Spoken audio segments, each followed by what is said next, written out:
Now 6.4, question number 7, 8 and 9. This question number 7 you can mark important, and please note how to make the figure because the figure is not given in this question. So in this question they have given the statement that there is a square.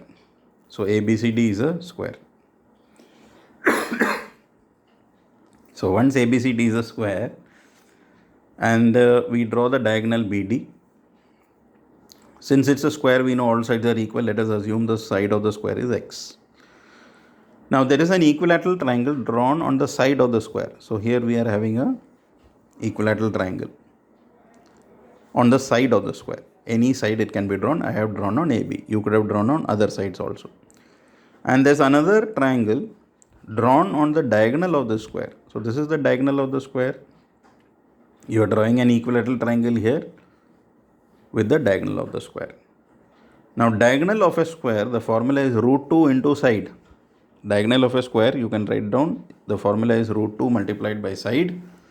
So since we have assumed the side of the square as x, the diagonal will be root 2x. Now what do we have to find out? We have to prove that the triangle which is described on the side of the square is half the triangle which is described on the diagonal of a square. So in other words, we have to prove that area of APB and DBQ is 1 by 2. We have to prove that the ratio of their areas is 1 by 2. Area of APB by area of DPQ is 1 upon 2. Now the easy part about this question is the figure is the complicated part because the figure was not given. We have drawn the figure as per the instructions of the given in the text. But what is easy here is that both the triangles that are formed are equilateral triangles. So obviously all angles are 60 degrees, and therefore to prove them similar it's easy because all equilateral triangles are similar. So we can say that this triangle here and this triangle here are already similar. ABP and DBQ are similar. Why? Because they are equilateral triangles and all angles are 60. So by AAA they will be similar. Now we can use the theorem that we studied, that ratio of areas of two similar triangles is square of their sides. So area of APB by area of DBQ will be the square of their sides. We had assumed the side of the square as x. So this equilateral triangle will have sides of x because all the sides here are equal. And diagonal of a square is root 2 side. So this will be root 2x. So all the sides of this equilateral triangle will also be root 2x. So ratio of areas will be x square by 2x square.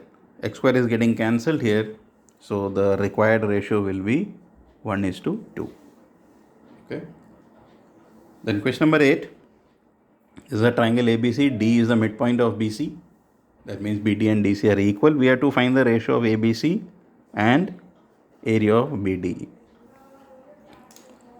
Now here also the easy part is that both these triangles ABC and BDE are given equilateral triangles. So we can directly use the theorem, ratio of areas of two similar triangles is equal to the ratio of the square of their corresponding sides. So this will be equal to BC square by BD square, right?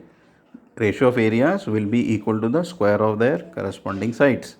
Instead of BC I can write 2BD because D is the midpoint. So BC will be twice of BD. So I am replacing that here, 2BD.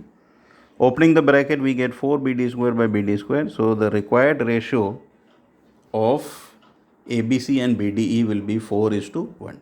So final answer we get area of ABC by area of BDE, the required ratio will be 4:1. So these type of questions can come as 1 mark questions in MCQ or in fill in the blanks. And the last question there, the triangles are given similar and the ratio of the sides is given 4:9. So that's why I assumed let the side of the first triangle be 4x and side of the second triangle be 9x. Now since the triangles are similar, ratio of areas of two similar triangles is square of their sides. So we can say this is equal to AB square by DE square.